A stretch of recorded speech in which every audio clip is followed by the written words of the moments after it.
प्रदेश के पूर्व राज्य मंत्री डॉक्टर विनोद तिवारी ने कहा, अपनों की दुआओं का असर है, फिर से अपनों के बीच हूँ, कहते हुए आंखें भर आईं।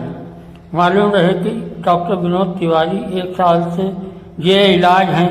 1 साल के बाद पंचम दास इंटर कॉलेज में फिर से अपनों के दरमियान पहुंचकर खिलखिला उठे, कहा, अपनों की दुआओं का असर है, फिर से आपके साथ हूँ। इस मौके पर ध्रुवेश मिश्रा, राकेश गुप्ता, अहमद मियाँ खान, सर्वेश मिश्रा, नवीन अग्रवाल, मनोज यादव, विजय नागी, महेंद्र सहित तमाम चाहने वाले मौजूद रहे, जिनसे मिलकर डॉक्टर तिवारी बेहद खुश दिखाई पड़े और कहा कि अस्पतालों में रहने के बावजूद मुझे अपनों की याद सताती रही। आज अपनों के दरमियान पहुंचकर मैं बहुत खुश हूँ।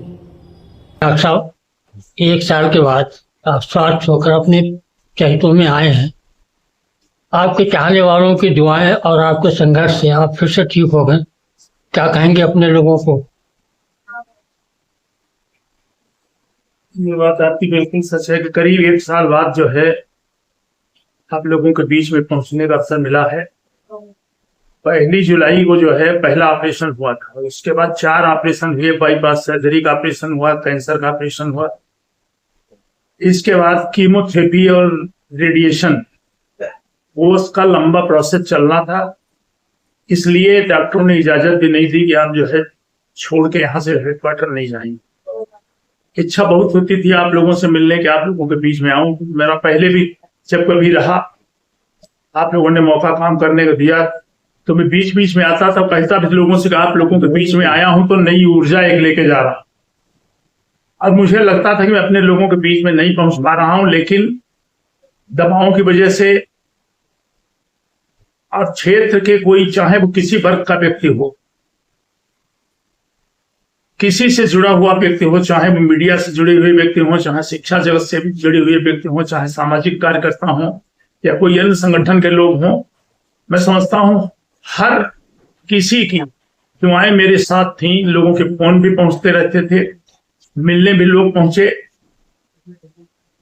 अब क्योंकि रेडिएशन का काम वहां खत्म हो चुका था, डॉक्टरों ने कहा कि 2-4 दिन के लिए जा सकते हैं। मेरी बड़ी इच्छा हो रही थी। मैं परसों यहाँ आया और सौभाग्य से मैं यहाँ आया तो सबसे पहले मुझे चीनी मिल में भागवत कथा चल रही थी, उसका विराम दिवस था, उसमें अचानक ही मैं आया, मुझे जाने का अवसर मिला। तो मैं समझता हूँ संयोग भी बहुत अच्छा था कि भागवत कथा सुनी, और कहते हैं कि आखिरी दिन जो भागवत कथा को सुन ले तो उसे पूरी कथा का जो है पुण्य प्राप्त होता है। तो परसों भागवत कथा सुनी मैंने, उसके बाद जो है अगले दिन पूर्णाहुति में भाग लिया, प्रसाद ग्रहण किया। और मेरी बड़ी इच्छा थी कि मैं लोगों तक पहुंचूं, मिलूं, लेकिन हर व्यक्ति के, हर शुभचिंतक के यहाँ जाना, क्योंकि कमजोरी अभी भी बहुत है, संभव नहीं था। तो मैंने भाई दुर्वेश जी से, नवीन जी से, विजय जी से बात की और ये निकला कि कहीं पे इकट्ठा हो लिया जाए, सूचना दे दें। तो दुर्वेश जी ने, नवीन जी ने, इन लोगों ने सूचना देने का कार्य किया।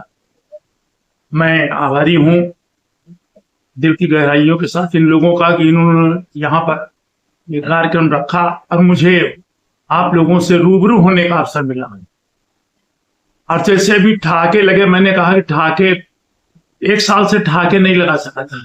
अस्पताल में रहता था या घर पे रहता था, अकेले दुकेले, बीच में टीवी पे बैठा तो वो भी देख रहा था गुमसुम।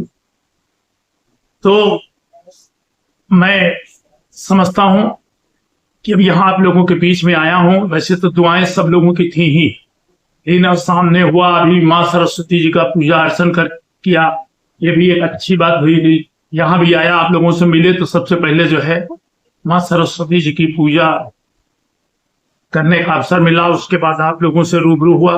मैं समझता हूँ जो साक्षात आप लोगों के सामने आज भेंट हुई है, ये जो दुआएं आपको मिलेंगी, ये निश्चित रूप से नई ऊर्जा लेके मैं यहाँ जाऊंगा और तेजी के साथ जो है स्वास्थ्य में सुधार होगा। मेरा ये पहले भी मानना, कई लोग कहते थे, मैंने कहा दवा में कोई कमी नहीं हो रही है, दवाई में सब कुछ चल रहा, सर्जरी अच्छी से अच्छी हुई, दवाएं भी चल रही हैं, मैंने कोई कोताही भी नहीं बरती। जहाँ पे जो कहा स्वास्थ्य लाभ के लिए, वहां पे वो पैसा भी मैंने खर्च किया। लेकिन मेरा ये मानना था कि दवाओं के साथ साथ दुआओं की होना जरूरी है। जब दुआएं साथ होती हैं तो उसके साथ ईश्वर भी मदद करता है, उसकी परमात्मा भी मदद करता है। और मैं ये मानता हूं कि सारे क्षेत्र के लोगों की, हर वर्ग के लोगों की, हर समुदाय के लोगों की दुआएं मेरे साथ हैं। मुझे पूरी उम्मीद है कि आप लोगों की दुआओं की खातिर प्रभु के आशीर्वाद से मैं पूर्ण रूप से स्वस्थ होकर फिर से आप लोगों के बीच में आऊंगा। बस आप लोग यहाँ पर पधारे, आप लोगों के प्रति बहुत हृदय से आभार व्यक्त करना चाहता हूँ और ये अनुरोध भी करना चाहता हूँ कि मैं कहीं भी हूँ, दूर भी हूँ, तब भी आप लोगों की शुभकामनाएं, आशीर्वाद हमारे साथ बने रहेंगे, दुआएं मेरे साथ रहेंगी। कैसा लगा? सब्सक्राइब, लाइक, कमेंट जरूर करें।